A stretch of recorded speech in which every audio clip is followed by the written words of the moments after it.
بسم اللہ الرحمن الرحیم. ناظرین السلام علیکم. YouTube news channel Kharian gazette میں ہوں گل بخشال. پیش خدمت ہے کھاریاں کی ڈائری بعنوان اسسٹنٹ کمشنر چیف آفیسر اور کھاریاں شہر.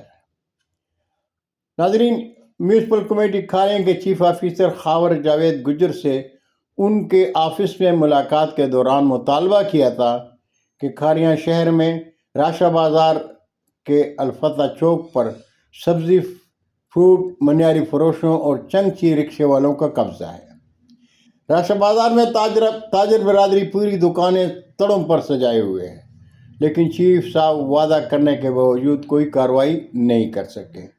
ہماری درخواست کی تائید ڈپٹی کمشنر گجرات نور العین قریشی صاحبہ نے بھی کی تھی، لیکن ہمارے کلمی آواز کو اہمیت نہیں دی گئی. شاید کوئی خاص مجبوری ہوگی. چیف آفیسر خاور جاوید گجر کی کھاریاں میں دوسری بار تعیناتی سے قبل کہ چیف آفیسر مشرف بیگ نے وزیر اعلیٰ پنجاب مریم نواز کی سوچ گرین پنجاب پروگرام میں مرکزی شاہراہوں کو گرین بیلٹ بنائے جانے کے احکامات دیے تھے. مشرف بیگ نے کھاریاں شہر کے عین درمیان سے گزرنے والے شاہراہ اعظم پر بڑی تیزی سے کام جاری رکھا، لیکن ان کا تبادلہ ہو گیا، جس کی وجہ سے کھاریاں میں ترقیاتی کام رک گئے ہیں. ڈنگا روڈ سے ڈوگا کالونی تک جی ٹی روڈ کے ایک طرف نالے کی تعمیر کے لیے نالا کھدوا دیا گیا تھا، جس کی تعمیر کا کام بند ہو چکا ہے.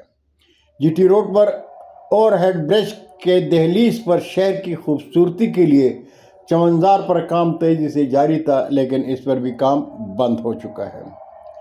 جہاں تک ہمارے کھاریاں کے اسسٹنٹ کمشنر شیر احمد گوندل کی بات ہے تو وہ اسسٹنٹ کمشنر کلیار کے بنائے ہوئے خوبصورت آفس تک محدود تھے. اسسٹنٹ کمشنر کے آفس کے صدر گیٹ کے سامنے جی ٹی روڈ اور ریلوے روڈ کے سنگم پر شہر کی خوبصورتی کے لیے کھاریاں کے ہر دل عزیز اسسٹنٹ کمشنر ذوالفقار علی باغڑی نے خوبصورت بیس بنا کر 2 گھوڑے رکھ دیے تھے. آج گھوڑوں پر مٹی اور ان کے لیے بنائے گئے بیس کی حالت قابل رحم ہے. لیکن بدقسمتی کھاریاں شہر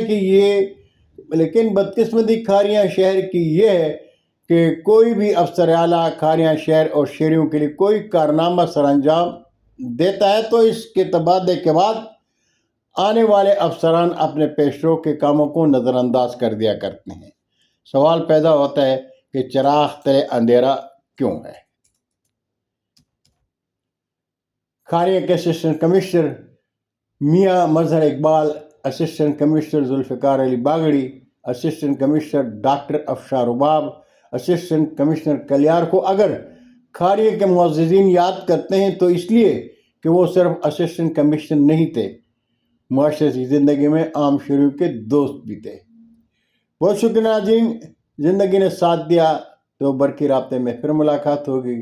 جاتے جاتے درخواست ضرور کروں گا کہ میرے چینل کو سبسکرائب کریں، دوستوں کے ساتھ شیئر کریں اور چینل کی گھنٹی ضرور بجائیں.